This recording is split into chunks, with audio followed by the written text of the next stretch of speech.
Del Evangelio según San Lucas. En aquel tiempo comenzó Jesús a decir en la sinagoga: «Hoy se cumple esta escritura que acabáis de oír». Y todos le expresaban su aprobación y se admiraban de las palabras de gracia que salían de sus labios. Y decían: ¿no es este el hijo de José? Y Jesús les dijo: sin duda me recitaréis aquel refrán: médico, cúrate a ti mismo. Haz también aquí en tu tierra lo que hemos oído que has hecho en Cafarnaúm. Y añadió: os aseguro que ningún profeta es bien mirado en su tierra. Os garantizo que en Israel había muchas viudas en tiempos de Elías, cuando estuvo cerrado el cielo 3 años y 6 meses, y hubo una gran hambre en todo el país. Sin embargo, a ninguna de ellas fue enviado Elías más que a una viuda de Sarepta, en el territorio de Sidón.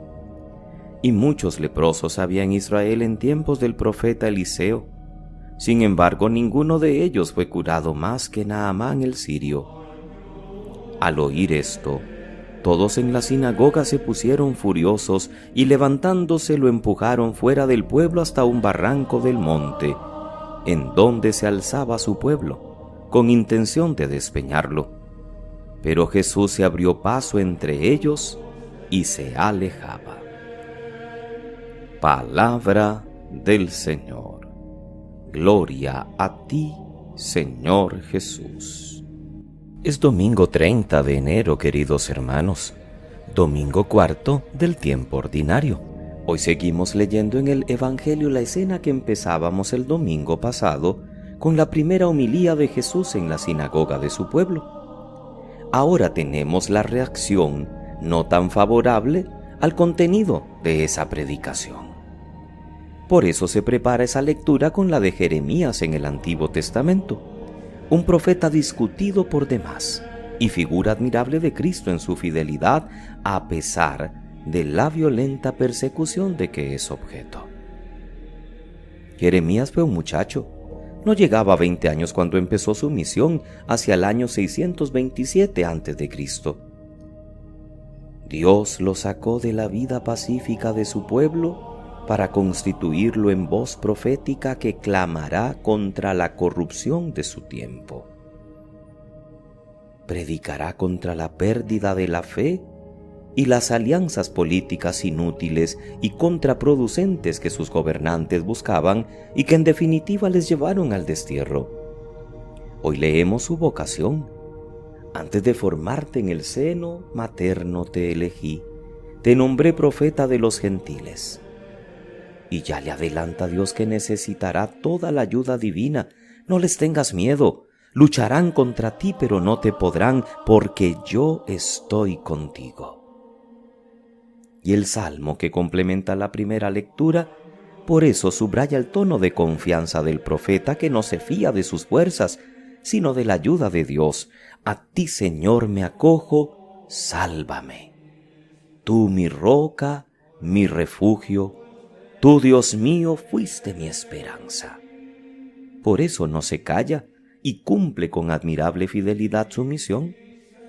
El pasaje de Isaías en la sinagoga de Nazaret que escuchábamos la semana pasada, hoy es reafirmado por Jesús como profecía que se cumple, lo que significa que aquello que Isaías anunciaba como el futuro profeta de la buena noticia y el liberador de todos los males, ha llegado ya, y es Jesús. De allí el escándalo. Primero, la curiosidad y hasta admiración, pero luego el panorama cambia cuando los presentes oyen decir por qué no puede hacer milagros en Nazaret, porque no tienen fe. Ningún profeta es bien mirado en su tierra.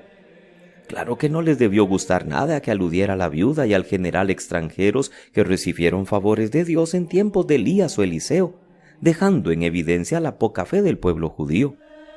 Y la reacción violenta es empujarlo fuera del pueblo con intención de despeñarlo. Apenas ha iniciado su acción pública en la sinagoga de Nazaret y ya empieza la gente a sentirse incómoda por la predicación de Jesús. Allí no puede hacer milagros.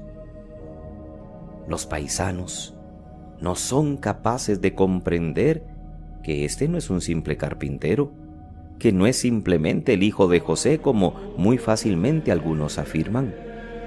Allí Jesús no cura, no hace milagros, no puede hacer nada, porque un milagro es respuesta a la fe de la persona, no es algo que Dios hace para suscitar la fe en una persona.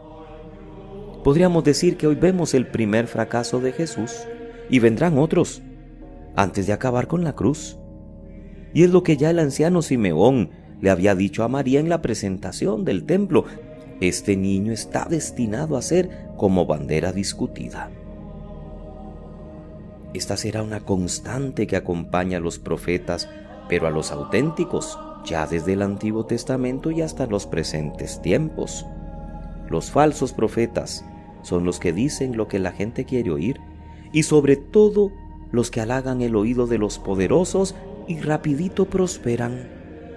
Pero los verdaderos profetas son los incómodos, los que provocan una reacción en contra cuando en su predicación tocan temas candentes, poniendo el dedo en la llaga de alguna injusticia o alguna situación de infidelidad por parte del pueblo.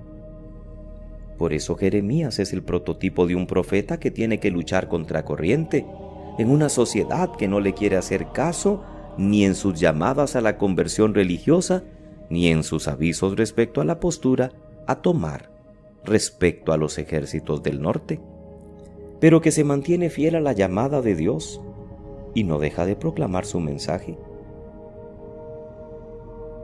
También nosotros tenemos que ser cristianos de testimonio en tiempos difíciles. No solo el Papa, no solo los obispos, todos los bautizados. Seguramente también nos tocará ser rechazados en nuestra propia tierra, en nuestra propia familia, en el trabajo, con los que normalmente nos relacionamos, que mientras sigamos su juego, mientras les riamos sus situaciones, a veces contrarias hasta la vida de fe, no va a haber dificultades. Pero en cuanto digamos, en cuanto expresemos, señalemos o invitemos, entonces vendrán las dificultades, porque nos van a eliminar de grupos, ya no nos saludarán, nos señalarán, nos criticarán y hasta planearán cómo hacernos a un lado. No perdamos los ánimos. Nuestra misión es ser testigos de los valores de Cristo en el mundo que no quiere cambiar, que quiere ser tinieblas antes que luz. No les tengas miedo, decía Dios al profeta. Yo te mando, yo estoy contigo. Creámoslo, porque también a nosotros nos dice el Señor lo mismo. Y si Jeremías y Jesús no callaron, a pesar de la oposición, a pesar de todo lo que se hace para eliminarlos, nosotros tampoco debemos callar, ni desanimarnos. Jesús abrió paso y siguió su camino, continuó con valentía hasta el final su misión mesiánica. Nosotros también debemos continuar a pesar de tantas adversidades y dificultades. Que pasen muy feliz domingo, queridos hermanos.